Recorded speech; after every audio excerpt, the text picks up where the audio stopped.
Hello everybody, welcome to Catherine Sews. Thank you so much for joining me today. I've been a sewing teacher in a high school for nearly 20 years now, so I've helped literally hundreds of high school students achieve good results when they're sewing dresses. Dresses can be quite intimidating for new sewers and even intermediate sewers, and so over the years I've gathered tips to make it easier. Not necessarily more couture, but easier, getting the job done and looking good. Today I thought I would just kind of put those tips all together into one video that would hopefully help you to achieve successful results when you're trying to sew a dress. So today I want to give you 15 different tips for making sewing dresses easier. And to illustrate those tips, I'm going to be making 2 dresses throughout this video just to show different situations. So today I'm not talking about like easy pull over the head knit dresses, although I have done videos in the past and will do in the future, because who doesn't love to make a dress so fast? But today I'm actually talking about more of an intermediate dress with zippers, darts, bodice, midriff, that kind of thing. A little bit more of a complicated situation. So the 2 that I'm going to be making are NewLook 6447. I just think that is such a pretty dress. I love that little contrasting midriff piece. I like the little sleeve. And then the second one I'm going to make is this one, McCall 7718. I'm not going to do a full length gown. I'm going to do it more like a summer dress, but I've chosen that one because I'll be able to show you a bodice with straps and without. So I think that's probably enough preamble. So let's just get right into the first couple tips, which both have to do with what you're going to purchase.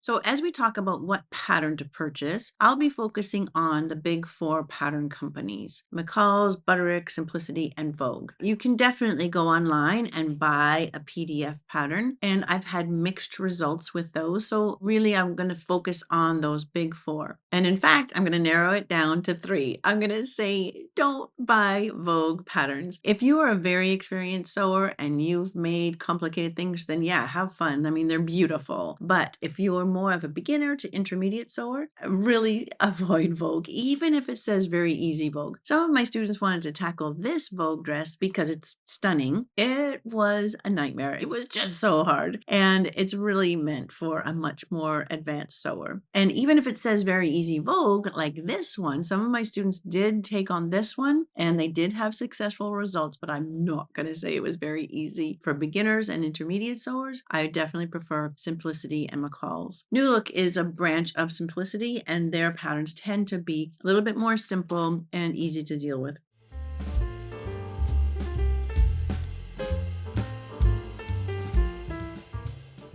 Once you've chosen your pattern, you're going to want to buy fabric. That is tip number 2, is buying the right fabric for your pattern. So the first thing you need to know is whether the fabric should be knit or woven. And that makes all the difference in the world. So if you're doing a dress with darts, zippers, things like that, it definitely would be out of a woven fabric. It's just difficult and unnecessary to have darts and zippers in a knit dress. If you're doing an over the head dress with no opening, no zippers, no buttons, then that could be a knit dress. And that's not what today's video is about. Today we're dealing with a woven fabric with darts, zippers, the whole shebang. So you'll buy the right fabric, enough of it, and I'm going to recommend that you buy about 1/2 meter extra lining. Most often the bodice will need to be lined because that's how the edges are finished on most dresses like this. So you probably need to buy a lining anyway. Sometimes, depending on the weight of your fabric and the sheerness of your fabric, you might not need to line the whole skirt, but the bodice and midriff would normally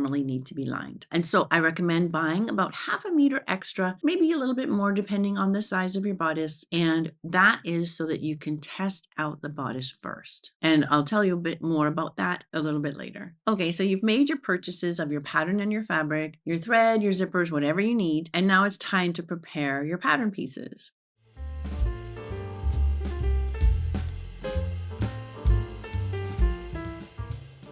Once you have your pattern and your fabric, you're going to choose which view you're doing. We still have not chosen your size yet. We're going to get to that in a second. In your instruction sheets, you're going to find for your view dress, you'll find it says dress A, use pieces 3, 6, 7, like you'll have a whole list of numbers of pieces that you need to use. You're going to find all those pattern pieces. And tip number 3 is that you're just going to cut loosely around those pattern pieces. You're not going to cut accurately at this point. Just cut loosely around and just to separate out your pieces. The pieces that you don't need for this view, you're going to put back in the pattern envelope. And with the pieces that you do need, you're going to try to find the main front pieces.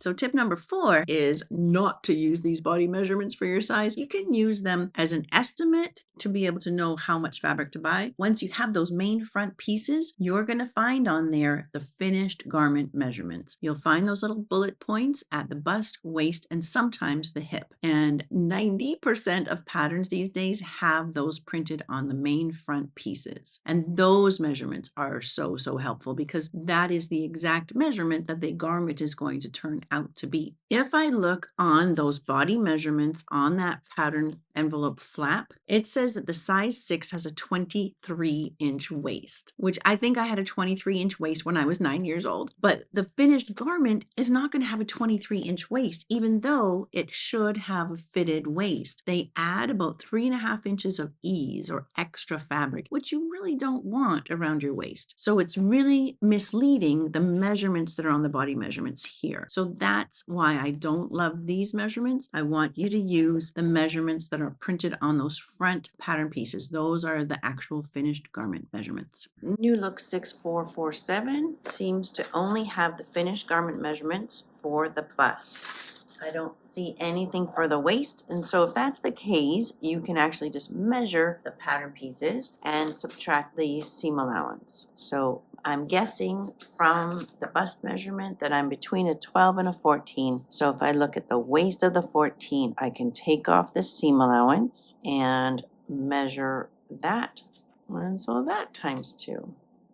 So I can figure out the finished garment measurements just by measuring the pattern pieces. But just keep in mind that you can use different measurements for your bust, waist, hip, like you can use different sizes and just blend from one to the other. Keep in mind the style of the dress. If it has lots of gathers and it's supposed to be much bigger than you in different areas, then that's fine. That's the style. But if it's meant to be fitted over the bust, over the waist, then those measurements should just be your measurements or a tiny bit bigger. For your hip, if it's a slim fitting skirt, then on the hip, yes, you do want at least a couple inches or 5 centimeters of ease just so you can sit. But if it's a full skirt, then sometimes they don't even give the finished garment measurement for the hip because it's already full. You don't have to worry about that. Most often it's just bust and waist we have to worry about.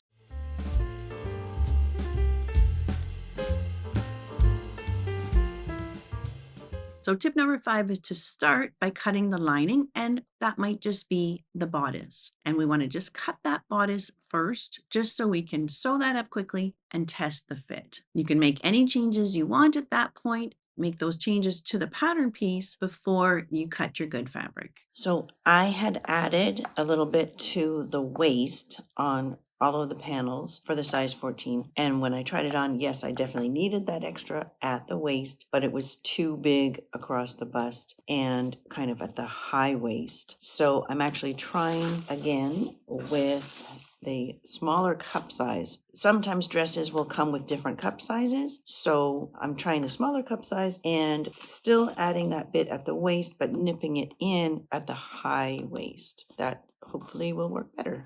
So I'm glad I tried that bodice on first because I'm going to recut the whole bodice and try it again. So I just recut and re-sewed that bodice and it fits like a dream now. Those changes were so well worth it, and it really didn't take much extra time to try it out in the lining first, make my adjustments, make the changes to the pattern, and now I have a bodice pattern that I'll be able to use again and again, and I know it fits me so nicely.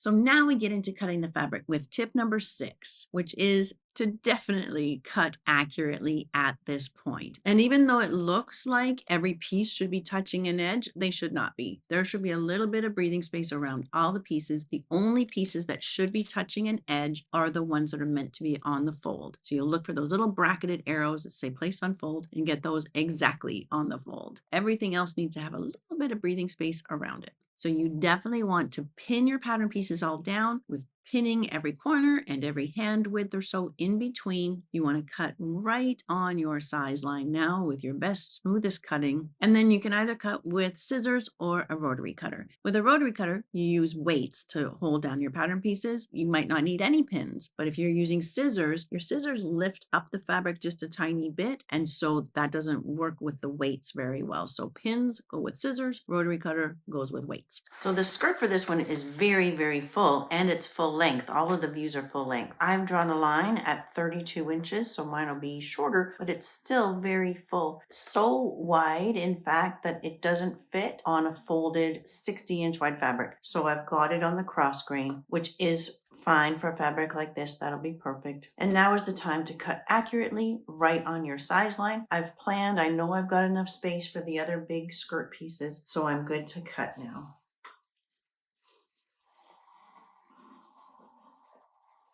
Before I move anything, I'll snip my notches, and I like to have a snip at the center front as well.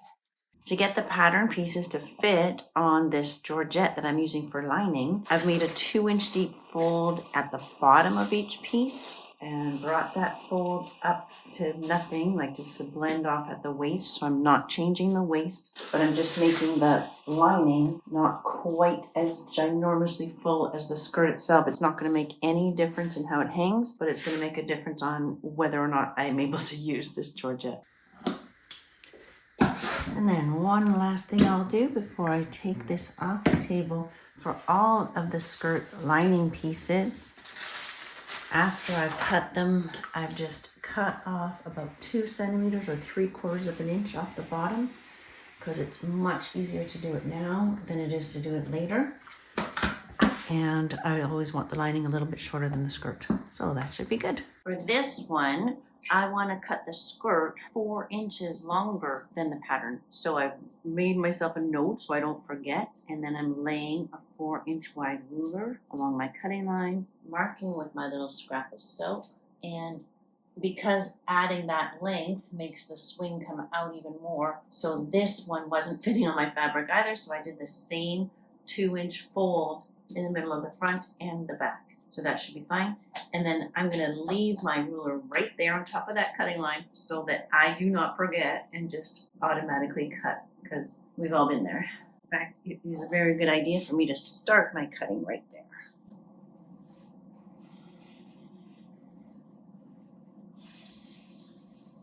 After you've cut your piece, you're going to cut tiny notches at all those little triangles. And those notches should be big enough to see, but definitely smaller than the actual triangle itself. Those are important bits of information that tell you how everything is going to fit in together. And you need those matching points when you're sewing your pieces together. When I'm cutting notches on the sleeve, there'll be some circles, and that one right in the center will match up with the shoulder seam. So I don't mark circles, I just snip a little notch there, just like any other notch. When I'm done cutting my fabric, I find a long, skinny strip to tie up my scrap fabrics with. And it keeps them all nicely bundled. At this point also, if there is interfacing on any parts of the dress, you want to cut that interfacing now and even fuse it to those pieces so that you're just ready to sew. When I'm cutting interfacing, I'll cut 1 or 2 edges and then carefully slide it up and over and cut the rest so that it's smaller all the way around, and I don't need to worry about getting glue from the interfacing on my iron or ironing board. And I'm using this white tricot interfacing. Tricot because it's nice and soft, and I'm using white so that a darker interfacing doesn't shadow through the white sections of the print. It'll keep the white looking brighter than if I put a black behind it.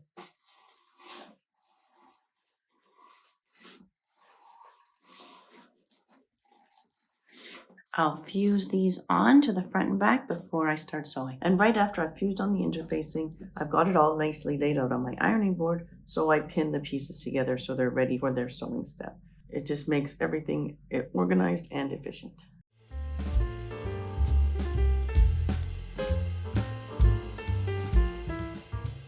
Now we're going to get into sewing the bodice. For tip 7, you might be surprised that I skip most stay stitching. When I was doing my training in fashion school, the instructor, who was excellent, said that in the fashion industry, they generally don't do a lot of stay stitching. So I thought, good enough for me. So I do skip most stay stitching. And honestly, in 50 years of sewing, I don't remember ever regretting that. I really find that it's just an extra step that I've never really felt the need for. That probably is a controversial point, and you might have your own opinion on that, but that's just what has worked for me and for my students. However, what I do not skip is understitching. When you've got layers going together like a lining or facing on the inside, you really don't want that to be peeking out. An understitch is really key for that. Understitching gives you a really nice edge when you're turning edges to the outside, and it is a very important step. So I never skip understitching, but I do skip stay stitching. I'll show you the difference. So my first sewing step, it says to stay stitch both sides of that bodice center front piece. Now, I'm not going to do that. I don't feel the need to stay stitch that. I've already put the bodice together twice as I was testing out the lining. I know it goes together just fine without stay stitching. No regrets. And for this one, the first step is also stay stitching, but I'm definitely not going to do that because I've interfaced the front neck and both back necks. So that interfacing is definitely going to keep everything stable. I really don't need to do stay stitching there. The black and white one gets sleeves, and the sleeves call for lining. So I just use the same Georgette that I used to line this one, just to keep that lightweight. And here I'll show you understitching. I'll sew this and then I'll understitch it.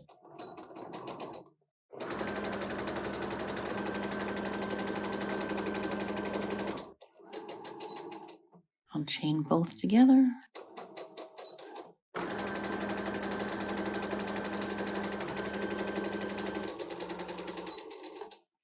And then just flip.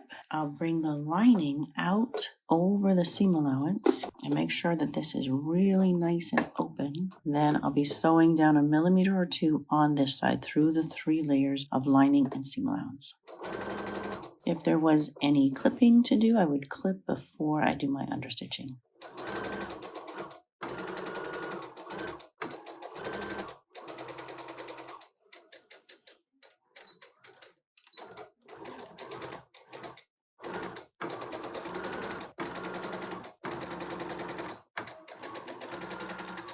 So what that understitching does, and why I never skip it, is now it gives me such a nice crisp edge there. It just gives a beautiful edge. So yes, I always skip stay stitching, but I never skip understitching.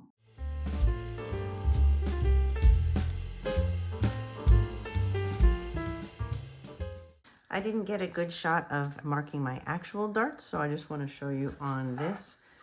This is a cutout dart just because it's bigger, and so they remove some of the bulk. But they're not usually cut out. It's usually just marked kind of like this. In either case though, I'm just going to put a little notch at the end of the legs of my size. So a little notch on both sides. Then I can stab a pin right through my bust point. This would be the normal one, but I've altered this to fit me better. So I just stab a pin straight through both layers of fabric. And then I'm going to replace that pin on both wrong sides. So let's say this is the wrong side. So I want that pin just making a tiny pick at the point of the dart on the wrong side. Then I can take out the rest of my pins. And that's all I do to mark a dart. Just 3 points of a triangle, that's all I need. So with that pin on the wrong side, match up my notches.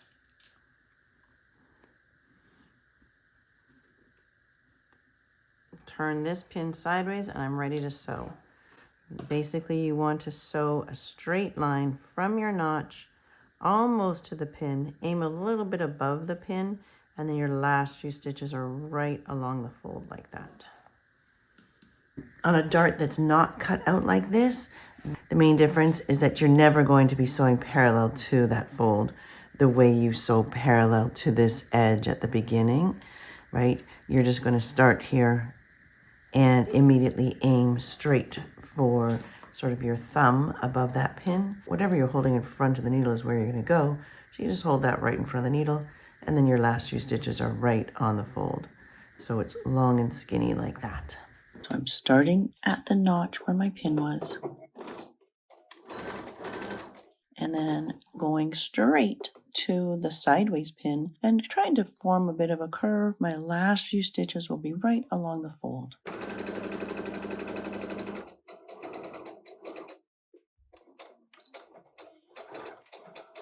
And I do finish with a tiny back tack. So skinny, skinny like that at the end and tapering off smoothly. And then I also want to use the tailor's ham to press the darts on this. And again, just finding a place where the dart fits the tailor's ham. On a cut open dart like this, you can go open and flat. But in general, the rule is darts pressed toward the center. Vertical darts pressed toward the center and horizontal bust darts pressed going down. You can just make sure you've got a nice smooth transition at the point of the dart.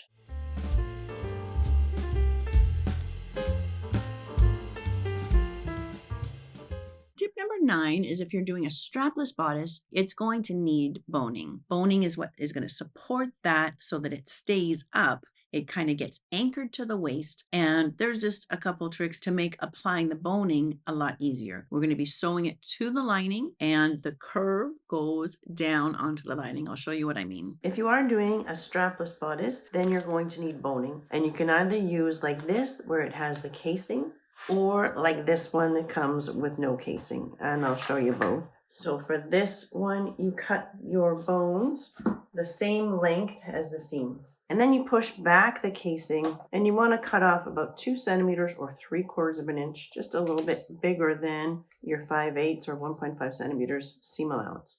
Do that at both ends, and also cut off the little corners just to round it a bit. And then you just lay that down on the seam. So this is the lining, and it's wrong side up. So these are my seams, and you want to have it so it's curving that way down onto the lining. You can leave the extra fabric just going like laying up because you're going to be sewing across both ends. So you want to just get it right on the seam, and you're going to sew on top of where that original sewing line already is. So you'll sew right on top of where that original sewing line is. And if it's too difficult to sew on a curvy seam, for this one, for example, then what you can do is just pop the bone right out, sew this on, and then slide the bone back in. On a straight seam like that side seam, it's not that bad to do, but on a curvy seam, you might prefer to just pop the bone right out. And you'll sew on both sides of this casing.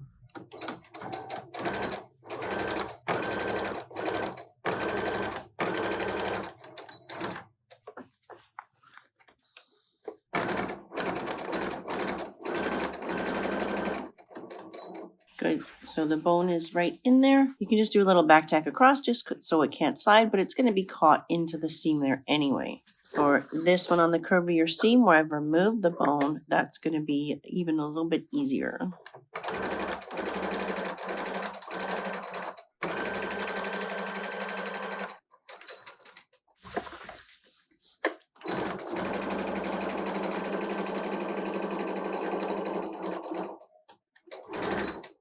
Or if you're using this kind, same thing, putting the curve facing down, and you just sew along the edges.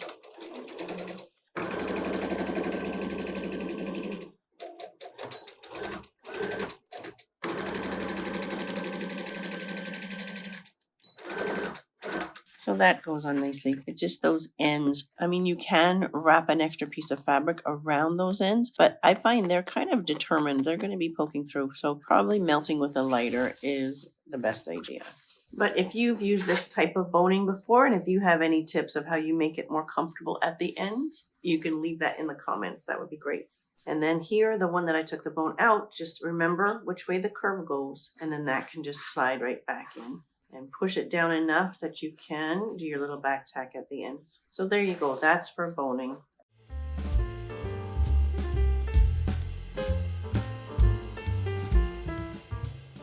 Tip number number 10 is if you have straps, like I will be doing with my little sundress here, it's really hard if you're by yourself to pin on the back. Instead of sewing it to the front, and they often suggest leaving a gap on the back, I just flip it around. I sew it to the back, leave a little gap on the front that I can then adjust for myself and complete that from the inside. So let me show you what I mean by that. The bodice that I'm doing though has straps, so I don't need boning. So I've got the strap. There's that seam where I pressed it right along the middle. That was nice and easy. So I've got the good side, right side together with my bodice now. I've got it at the back. I'm going to do a back tack there, and then I can try it on to adjust for the front. So I've tried it on, and if you're wondering how I pin it down the back of myself, I wrap it around myself backwards and pin the back and then spin it around and put the straps on. So a little bit of a tricky maneuver there. Okay, so while I had it on, I could pin the straps on the front quite easily. I checked them against each other once I had it off to make sure they were the same and split the difference if there was any difference. This is the level that I want the strap to sit at. I want the seam allowances to meet right here. Right? If you kind of picture where seam allowance is there, so 1.5 centimeters or 5/8 down from the top, that's where I want this strap to connect with the top of that. So I mark that, or you can just mark it with a pin, which is probably easier to see than my marker. And now I want to flip right side together. Make sure it's not twisted, it's just hanging down like that. And the strap, that level comes to seam allowance width from the top there. And then I'll just do a back tack there, and I just have this centered over the seam there.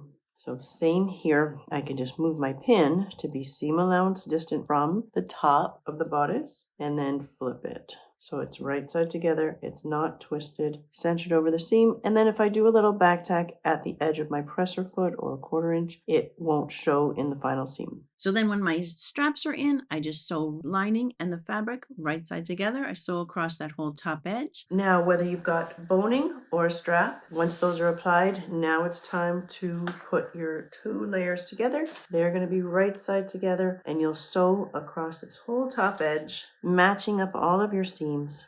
I've got a pin sideways in there. I can just pin my strap in place now. As long as I don't take my pins out too early, that's really all I need to do. When I sew across this V, I want to get a nice clean pivot there, and I can even mark that if I want to. So I want to come down, seam allowance width from there, and come back up, seam allowance width from there. So it's kind of handy sometimes to just mark right where you're going to pivot. Good. So now we just sew across that whole top edge.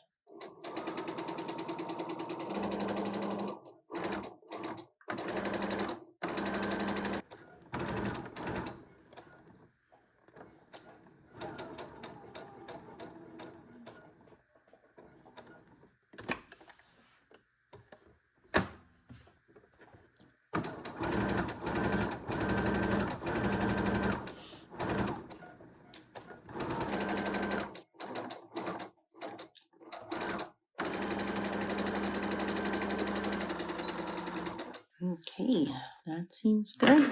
I can cut off the excess strap.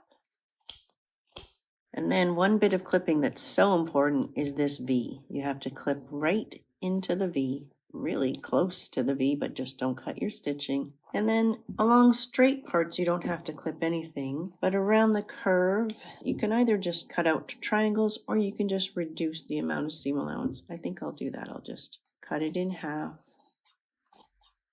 That'll do.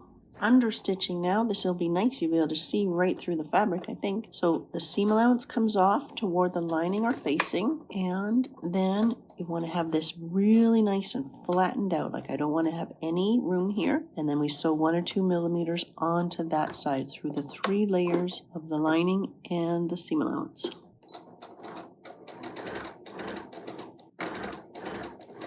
The strap is here. It comes up out of the way. But the seam allowance always stays going down toward the lining. And my hands are like this, opening it right out flat. So this is also reinforcing the strap there.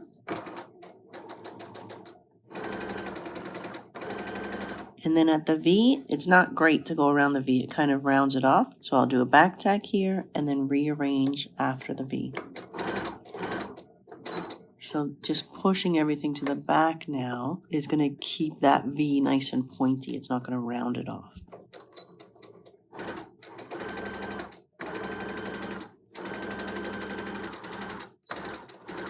So now that understitching gives me my good edge on the top of the bodice. Now I'm going to sew these edges all together, and from this point on I'll be treating this bodice piece as if it's just one layer of fabric. I did just run over to the iron and press that top edge flat, and anywhere that it looked like the seam allowance was lifting and not laying flat, then I just went in and I did a little bit of clipping. Now we bring all the edges together and pin and then just baste around. So I use a basting stitch, like a long stitch length, and just in case the stitch line shows later, I can easily pull it out. And I'm using a smaller seam allowance, just more or less edge my presser foot or 1/4 inch.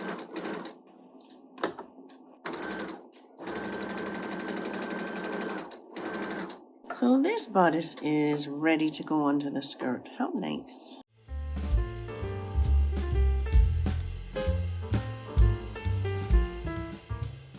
Tip number 11 is for a sleeveless bodice like this. So that's what I'll show you on this one. I'll show you how I do it without the sleeve. I just don't love the technique that the instructions show you. So let me show you what they do and what I prefer doing. I want to show you what I don't like in pattern instructions. See how this sleeveless bodice is very much like that sleeveless bodice. They both are beautiful, but this one, the NewLook, I like their instructions so much better. Let me show you the McCall's one for this one. I really just like how they show you how to put that together, and I want to show you this better way. If your instructions look like this, where they're telling you to sew all the vertical seams but not the shoulder seams, that's not great. They tell you to turn under the edge of the lining shoulder seam. You sew around the curves of the neck and the armholes. Then you put it all right side out. You sew the shoulders front and back right side together, and then you hand sew the lining closed.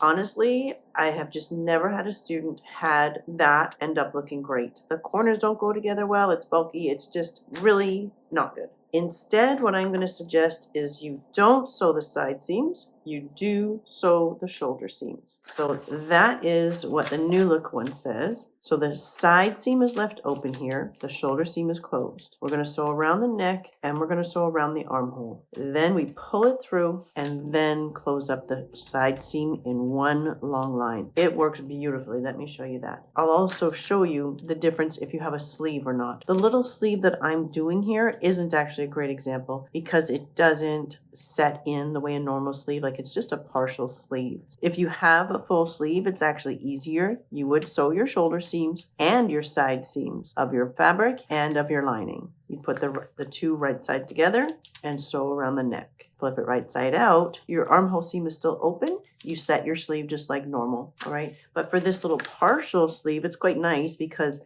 the edge of it, the seam of it gets sandwiched in between the fabric and the linings. We've got the shoulder seams sewn, but not the side seams. And remember, this one has the interfacing around the neck, so I'm not worried about having that get stretched out. Before I put my lining and fabric together, I've got to slip that little partial sleeve in here. I've lined it in the Georgette, which I think just looks nicer, and it just keeps it so nice and light. That's great. And there's one little notch on here to tell me which is the back. There it is. So this edge is going to go to the back, so it's this sleeve here. Remember, there was a dot at the top of that sleeve, and I snipped it to be a notch, and that goes to the shoulder seam. A little notch is just so much easier to mark than a dot. I just want to make sure that my little raw corner here doesn't end up showing in the seam. So I'm going to nudge it out just a little bit. I've seen dresses like with a little ruffle or a drape or different little trims on the shoulders like this, and they all kind of go in the same way. We're sandwiching it in between the fabric and the lining. These notches were also circles that I replaced with a little notch. I'll just sew both of these sleeves in place, and then we'll continue as if that sleeve isn't really there. And anywhere that my basting stitch shows, well, that basting has done its job now, and so I can easily take that out. Okay, so now let's see if we can proceed as if those little sleeves aren't there. I'm going to flip those in, but not let them get in the way of the neckline. So now my lining goes on right side together. The first thing is just to sew around the neck at your 5/8 line or 15 line, and just from this corner around to that corner, not going down the center back. Match up the shoulder seams, make sure that little sleeve is out of the way, and then pin in between. That interfacing is holding that neckline really nicely. Good.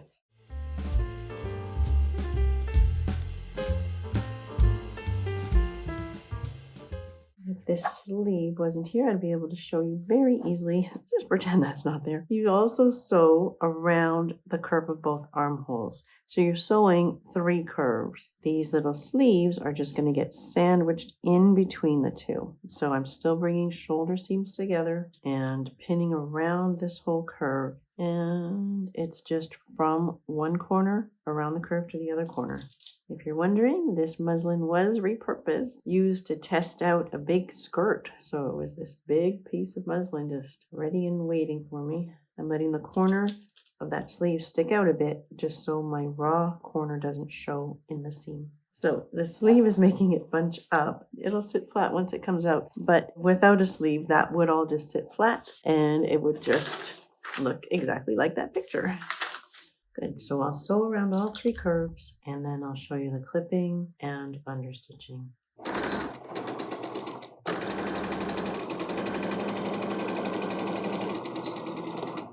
Okay, it looks a little crazy right now. Everything's kind of scrunched in there. And if I didn't have those little sleeves, it would just lay flat and you'd see exactly what's going on. But hopefully you can see enough that it's the 2 curves of the armhole and the curve of the neck. The side seams are still open. Whether I had that little sleeve in there or not, I would definitely come in and clip all my curves. The straight part of the neck does not need to be clipped, just the curves. And now here's the fun part. I'm going to reach into the front and pull that back right through.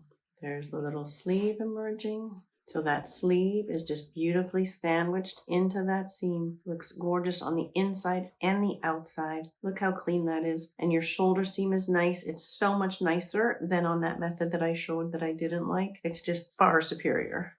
There you go. Isn't that nice? That's so much better. I don't necessarily need to, in fact, I don't want to understitch around the sleeve. I don't think that's necessary at all. I could do this little section here under the arm, but I don't even think that's really important. But around the neck, yes, I want to understitch that. I want to get that good edge. They understitch the neck first. You know what? That's actually a good idea. It is actually smart to understitch the neck first before sewing the armhole, but don't worry, we'll still get the job done.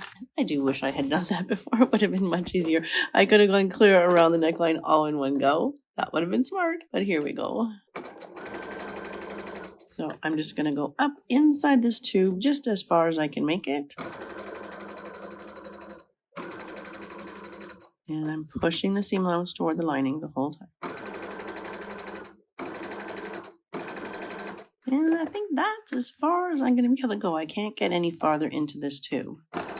So that keeps the neck edge nice. And if I had done it before sewing up the armhole, I would have been able to go all the way around. So I can just press this area, no problem. But what the understitching does, it's like a permanent press, but it'll be fine. So on the front, I'm just starting as far up into that area as I can. And then I'll go around that front neckline as far as I can to the other side. My hands are always opening it out flat.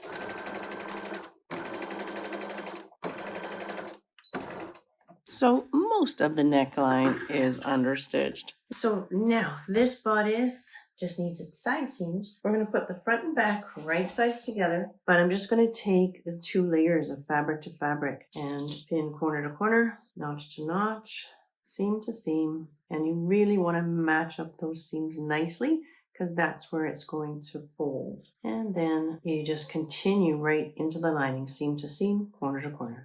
And you just sew that straight seam. Easy. So just sewing that side seam now.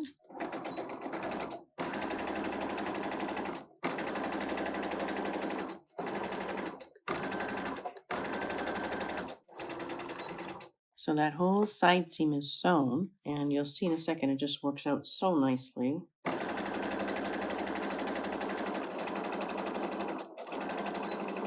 So I want to press that side seam open and flat, coming in from one side, and then the other. And then the two seams just come together. There's your side seam, just as neat as you please. Beautiful.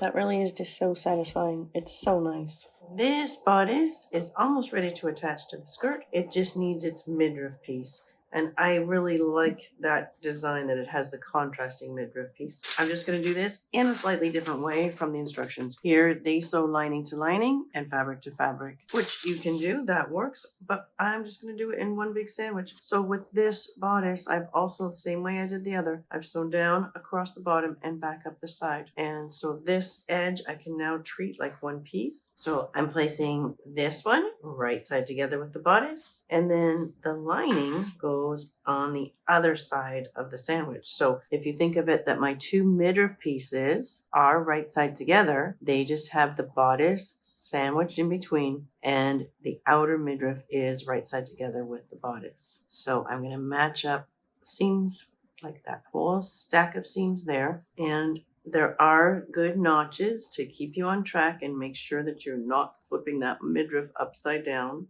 Okay.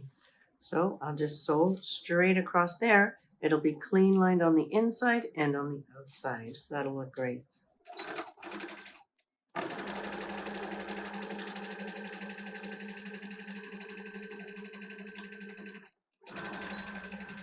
So good, nice and clean on the inside and beautiful on the outside. And so then I can continue this idea of sewing down the side, across the bottom, and up the other side. Just so now this bodice is all just being treated like one piece of fabric.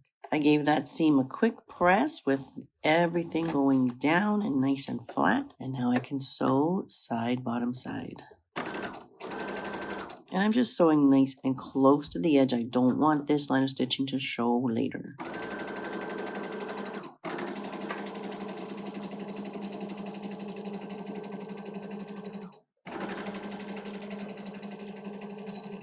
Okay, so this bodice is done and ready to get attached to its skirt.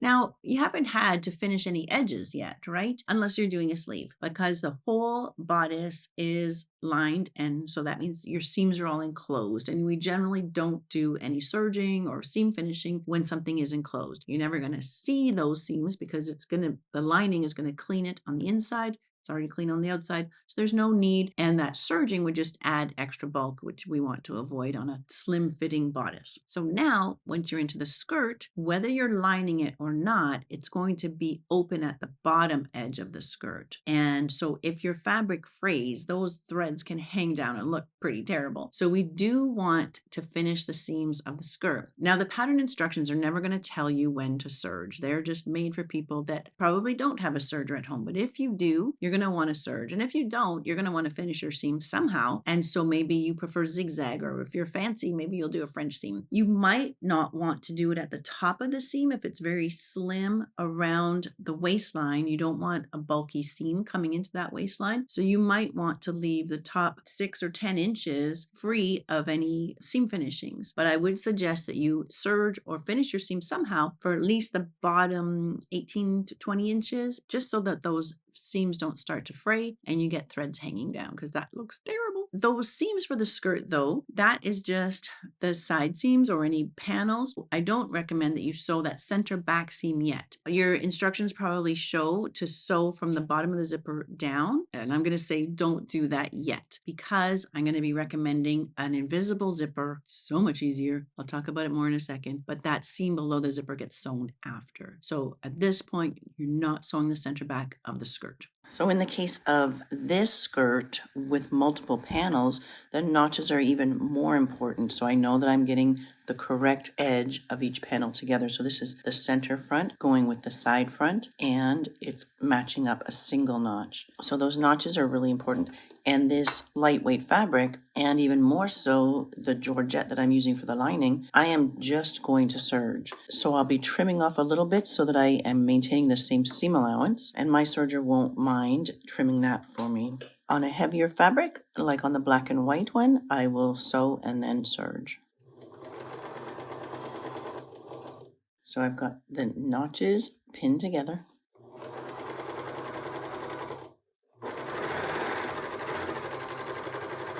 At the top, it was very important that I keep the same seam allowance so that the top of the skirt fits the bodice. But now that I'm below the waist, it is absolutely okay if I give a little extra fullness.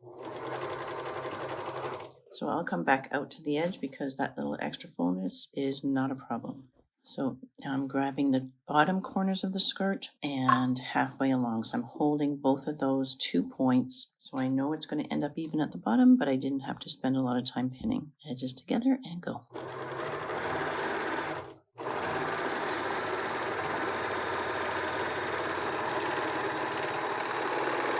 Just as with the top, I'm building from the center out. So again, it's the center panel, but now going right side together with the other side front panel.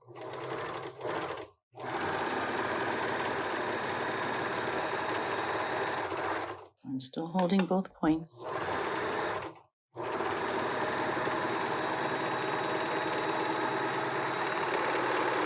And then I'll do the same in the lining.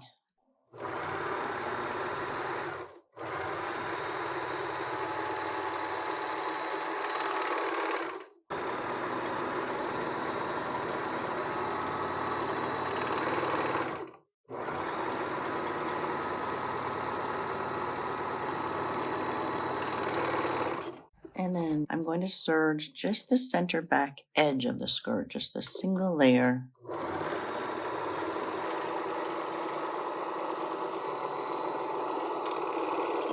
Both sides.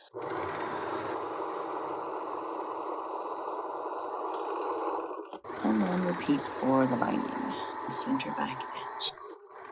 And just like that, the skirt is fully sewn.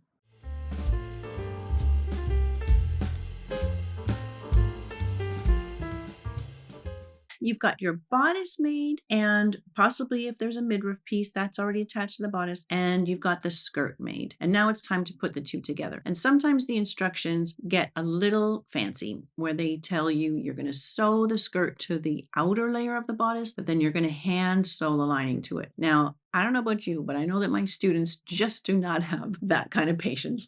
They want to get it done. And there's really no need to be so fancy on the inside of that seam. So what I do is we treat that outer bodice like one piece. We treat the skirt like one piece. We put those right side together and we just sew that waistband and we serge it so that we're ready for the zipper to go in. Now, if you are lining the skirt, you do have to do a little bit of a fancy maneuver around the zipper there. So I'll show you that on one of my dresses. So this is what I don't do. When I finish the bodice and turn it right side out, I don't turn the edge of the lining up and press that up. And I don't keep them separate. We're going to be putting it together with the skirt all in one. And it's just going to be a lot easier. I'm not saying it's going to be more couture, but it's going to be easier and it's going to look great. So how exciting. Both bodices are ready and both skirts are ready. So now I can put everything together. And so I did go ahead and serge the center back edge of the bodice on both ends. Because I'm lining this skirt, I'm going to do a sandwich very similar to how I did on the midriff of the black and white one. But I'm going to do this one in 2 separate steps because I'm lining this skirt and I need to leave the ends free for the zipper. So I think it's just easier to do it separately. Here I am matching up the center notches that I gave myself at the center front of the skirt and the bodice,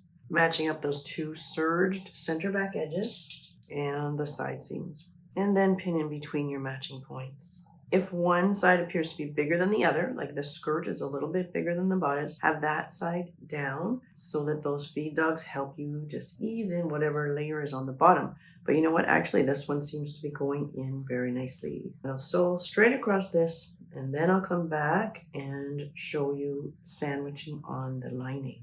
So that seam is all sewn, and now the lining, and again, just think of it as the lining going right side together with the skirt, and the bodice just happens to be sandwiched in between. So I'm going to match up those two serged ends, but I'm not going to start sewing there. I'll start sewing a little bit in from there. So I'm not going to pin there, just to remind myself that that's a no-sew zone. I won't pin there. Alrighty, everything else just gets matched up nicely. And I'm putting the pins on the skirt side now because the lining will probably tend to be a little bit bigger, and I'll want to have that on the bottom. Also, it's helpful if I can see the line that I've already sewn on, just so that I can sew on the same line. I can push the seam allowances opposite ways to reduce bulk. So this one's coming this way. I can push that one going the opposite way, just to make those seams a little less bulky with the serging not landing right on top of serging. I'll just go sew that same line, and then I'll come right back and we'll be ready for the zipper. So this bodice is all prepared, and I haven't serged the center back edge of this, nor have I serged the center back edge of the skirt. I'm going to do that after. It's fine to do both separately first, but I'm going to do them both after I sew and serge the waist seam. It's exactly the same as the first step of the blue floral one. I'm pinning together all the matching points, the side seams, the center front, and the center back edges. But because I'm not lining the skirt on this one, I'll just sew across this and then serge. Then I'll serge the center back edges, and then this one's all ready for its zipper.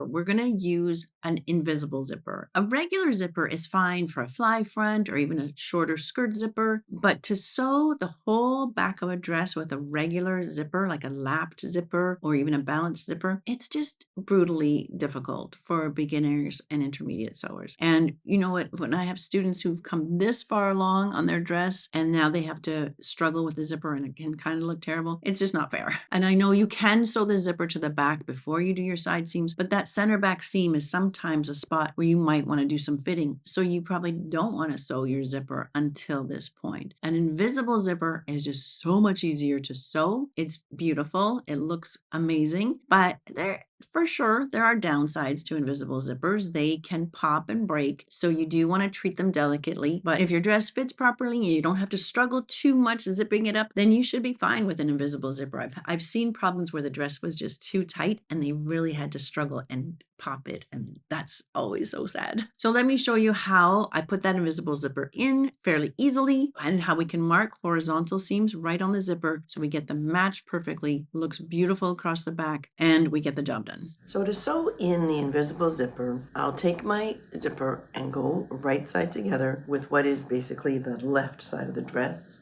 And I just give a little fold to the zipper just to see where it naturally folds. I don't want that to sit up high above the back neck. And I don't leave space for hook and eye. I want that zipper to come right up to the top. My zipper is extra long and I want to go a handspan. My handspan is 7.5 inches. 7 inches is, I would say, minimum of what you want the zipper to extend below the waist. So 7.5 inches works well for most people. If you have a bigger difference between your waist and your hip, you might want your zipper to go a little bit lower. But that amount, just like that, that's where I want my zipper opening to go to. So I'm marking on the back of the zipper, both sides. I'm using soap. If this was a light colored zipper, I would use my friction pen. I'll just put a few pins, and then I'm going to unzip that zipper, get the slider all the way down out of my way, and then I'm going to use an invisible zipper foot to sew that all the way down just until my wax mark. I'm going to stick with my ivory thread so that you can see it on this black zipper, but here's the invisible zipper foot that works well with the Baby Lock. You can use a regular zipper foot. All it means is you just need to guide it yourself into that little groove. But whether you're using the invisible zipper foot or a regular, you still need to flip those teeth over. Some people like to iron that flat. I don't get my students to do that because, as you can imagine, bad things can happen to that zipper if they get at it with an iron. But you can if you want to. I don't generally find the need to. I just flatten it out myself as I go. So the teeth are in the left-hand groove of that invisible zipper foot. And the edge of my zipper tape is lined up with my serged edge.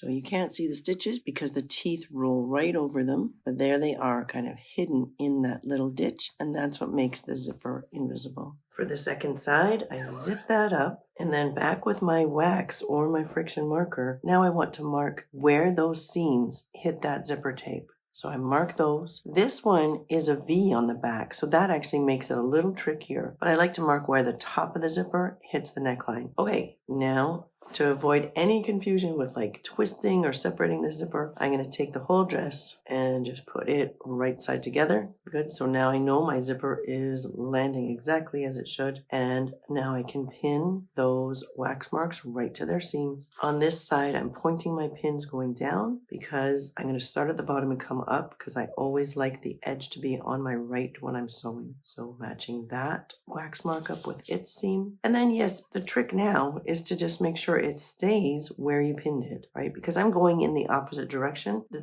feed dogs are going to kind of shift me a little bit. I just need to make sure it stays where I pinned. In theory, that should be perfect. So now I'll unzip and sew the second side starting from that lowest wax mark and come up.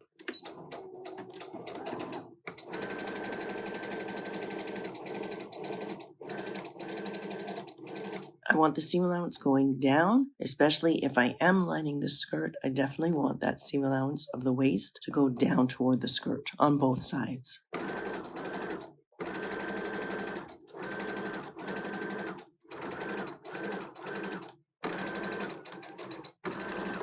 Okay, and then we check to see if it looks good, if it's invisible, and if those seams matched up.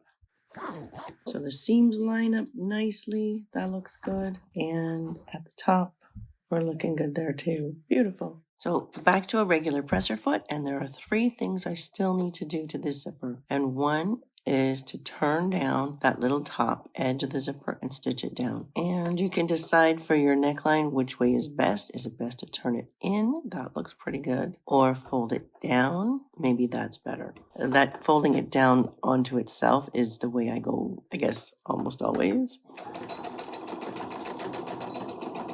So I do kind of wish I had put black thread in there for that, but it's not going to be seen. So that little back tack is just through the zipper. It's not through the dress. Sometimes you can, on a casual dress, you can do a little back tack right through the dress to hold it down. But really, as long as you do that on both sides, that zipper tape will never show.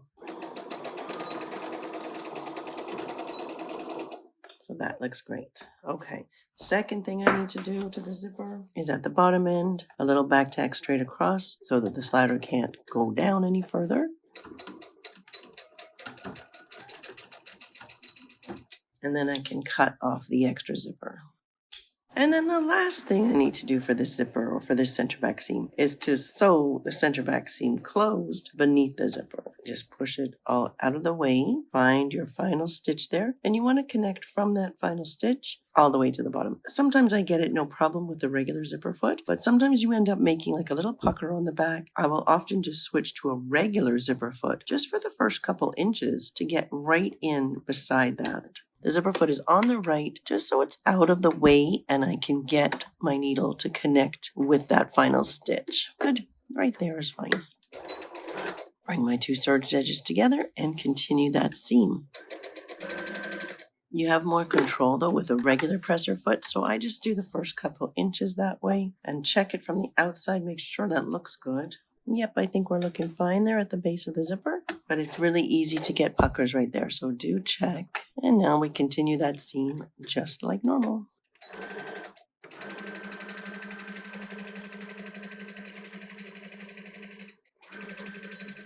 So now I can press this seam open and flat, and then this one is ready for its hem. So I've done all those same steps on this dress, but now we just have to connect the lining. So I can sew a little bit more on the machine here, right? I'm just bringing that back to the way I originally sewed it with the bodice sandwiched in between the lining and the skirt. And I can sew a few more inches there. And I'll make sure to sew on that same line of stitching. I definitely don't want to come down past that.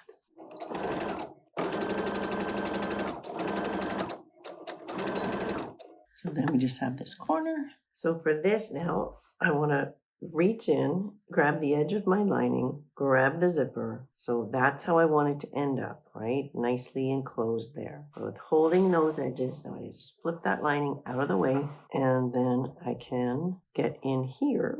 Yes, this is a little tiny bit confusing. I can get in here and sew a little ways down. I can sew within the seam allowance of the zipper here. So I'm sewing kind of halfway between the teeth and the edge. I'll sew those edges together just till the bottom of the zipper. So I can put a few pins and then check what's that going to look like on the inside. This little corner, I just need to neaten up and catch that by hand. I just want to make sure that I'm getting the lining in a good place here. I think I will let that edge of the lining come in a little bit more, just so it's more out of the way and it's not likely to get caught in the zipper, because this lining is so lightweight and sheer. I could see that could happen. There, okay. So I'm going to sew right where those pins are. And because I'm sewing near the zipper teeth, this might be a place where you want to switch back to a zipper foot.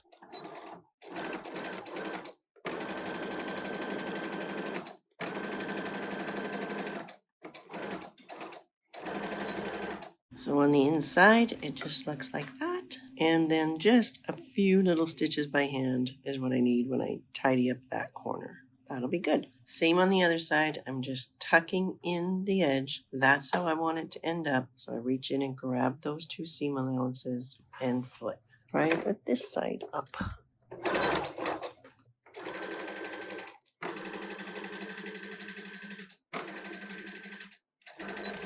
So nice and clean by both sides of the zipper, and I'll clean up those corners just by hand. And now I can just close up the seam of the lining below the zipper. I can leave a little bit of a gap just so there's not any pulling. And on a heavier fabric, I might want to snip my seam allowance here just so I can get that kind of turning how I want. I think right now I'm just going to be fine here.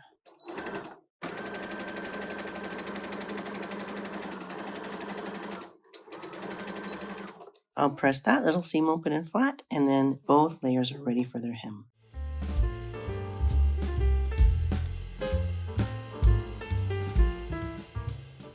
The last tip, you've got your whole dress done. It just has to have a little hem now. So a couple tips for the hem. The basic rule is that a fuller skirt gets a narrow hem and a straight skirt gets a wider hem. So first of all, for those straight skirts, like a pencil skirt, you can put a nice deep hem on it, but you don't want the sewing to show. You're not just going to sew that on your machine. That would kind of look terrible. So you have two choices. I think one choice is better than the other. I recommend sewing that hem by hand. You can, if you're really good with your blind hem stitch, you might be able to do that depending on the fabric. But if it's like a shiny satin, you're going to see those picks for sure from a blind hem stitch. So I do recommend sewing that seam by hand. But if it's a pencil skirt, that's not going to take you that long. It's not a big diameter. I think that is a good way to go. However, if you've got a very full skirt and if you start doing like a fine rolled hem on the machine, first of all, it's a 3-step process. It can still, even with those 3 steps being done carefully, it can still look roped and twisted. And so my recommendation for those kinds of like long full skirts, my recommendation is to use that fine rolled hem that comes on your serger. If you have a serger, that's a beautiful application for that. And I'll show you how to do that. One of my dresses is more casual than the other, so I'll show you a different way that I'd also just serge with a regular serge and turn a small amount. That works fine too, but on a dressier dress, I do love that fine rolled hem on the serger. So to do this little rolled hem, I've got my serger set for R, but I actually made the stitch length even shorter than rolled. So I'm down to 1 here. Differential feed stays at 1 because I don't really want it to go into a lettuce edge. I've removed the left needle, so this one isn't functional right now, and my tension is at 4, 3, and 7. And I've tried it out on a scrap, but I know I'm happy with those settings. I'm starting at the center back seam, which is pressed open and flat.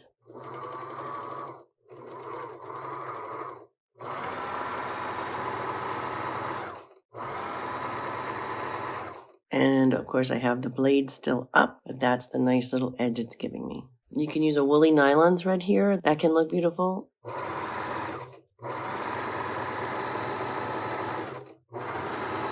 All the way around, overlap where I started, and then chain off. And I'll do the same to the lining because I've already cut it a little bit shorter. So that really does give a lovely edge. For this one, I will serge the edge first. And this is just a regular 4-thread serge.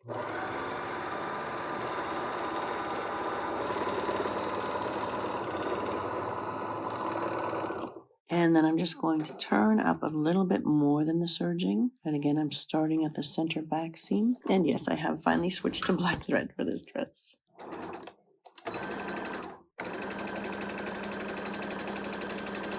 I don't measure and I don't pin with a little small hem like this. Just organize as you go. And you're just turning up a little bit more than the serging. If it looks like it's starting to rope and twist, you give a little bit more of a tug to the under layer.